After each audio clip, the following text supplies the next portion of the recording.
नीतिसूत्रे अध्याय 3 माझ्या मुला, माझे धर्मशास्त्र विसरू नको. तुझ्या चित्तात माझ्या आज्ञा वागोत, कारण त्यापासून दीर्घ आयुष्य, वयोवृद्धी व कल्याण ही तुला प्राप्त होतील. दया व सत्य ही तुला न सोडोत. त्यांची माळ तू आपल्या गळ्यात वागीव, त्यास आपल्या हृत्पटलावर लिहून ठेव. म्हणजे तुला देव व मनुष्य यांकडून अनुग्रह व सुकीर्ती ही प्राप्त होतील. तू आपल्या अगदी मनापासून परमेश्वरावर भाव ठेव. आपल्याच बुद्धीवर अवलंबून राहू नको. तू आपल्या सर्व मार्गात त्याचा आदर कर, म्हणजे तो तुझा मार्गदर्शक होईल.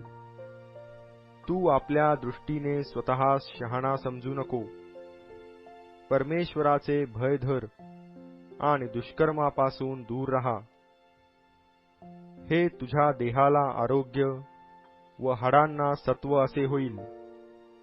तू आपल्या द्रव्याने व आपल्या सर्व उत्पन्नाच्या प्रथमफळाने परमेश्वराचा सन्मान कर, म्हणजे तुझी कोठारे समृद्धीने भरतील. तुझी कुंडे नव्या द्राक्षारसाने भरून वाहतील. माझ्या मुला, परमेश्वराचे शिक्षण तुच्छ मानू नको आणि त्याच्या शासनाला कंटाळू नको. कारण जसा बाप आपल्या आवडत्या मुलाला, तसा परमेश्वर ज्याच्यावर प्रीती करीतो त्याला शासन करीतो. ज्याला ज्ञान प्राप्त होते, जो सुज्ञता संपादन करीतो, तो मनुष्य धन्य होय.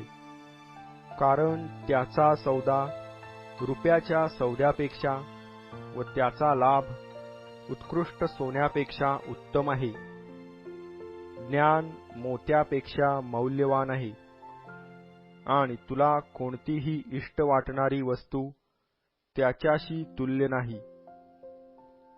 त्याच्या उजव्या हातात दीर्घ आयुष्य आहे. त्याच्या डाव्या हातात धन व गौरव ही आहेत. त्याचे मार्ग आनंदाचे आहेत. त्याच्या सर्व वाटा शांतिमय आहेत. जे त्याला धरून राहतात त्यास ते जीवन वृक्षरूप आहे. जो कोणी ते राखून ठेवितो तो धन्य होय. परमेश्वराने पृथ्वीचा पाया ज्ञानाने घातला. त्याने बुद्धीने आकाश निर्माण केले.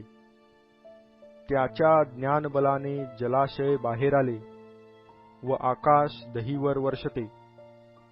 माझ्या मुला, ती तुझ्या डोळ्याआड होऊ देऊ नको. तू चातुर्य व विवेक ही सांभाळून ठेव, म्हणजे ती तुझ्या आत्म्याला जीवन व तुझ्या कंठाला भूषण अशी होतील. तेव्हा तू आपल्या मार्गाने निर्भय चालशील. तुझ्या पायाला ठोकर लागणार नाही. तू निजते वेळी भिणार नाहीस. तू निजशील आणि तुझी झोप सुखाची होईल. तू अकस्मात आलेल्या धोक्याला भिवू नको. दुष्टांची धाड आली तरी भिवू नको. कारण परमेश्वर तुझा रक्षणकर्ता होईल. तो तुझा पाय गुंतू देणार नाही. एखाद्याचे बरे करणे उचित असून ते करण्याचे तुझ्या अंगी सामर्थ्य असल्यास ते करण्यास माघार घेऊ नको. एखादी वस्तू तुझजवळ असता आपल्या शेजाऱ्याला असे सांगू नको की तू जा आणि उद्या परत ये, म्हणजे मी ती तुला देईन. तुझा शेजारी तुझजवळ निर्भय राहतो असे पाहून त्याचे वाईट योजू नको. एखाद्या मनुष्याने तुझे वाईट केले नसता त्याजशी उगीच भांडण करू नको. जुलूम करणाऱ्यांशी स्पर्धा करू नको. त्याची कोणतीही रीत स्वीकारू नको. कारण परमेश्वराला कुटिलाचा वीट आहे, पण सरळांबरोबर त्याचे रहस्य आहे.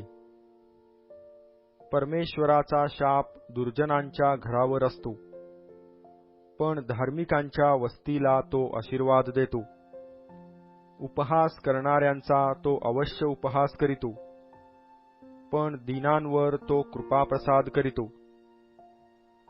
ज्ञानी वैभवाचे वतनदार होतील, पण मूर्ख लज्जेची बढती पावतील.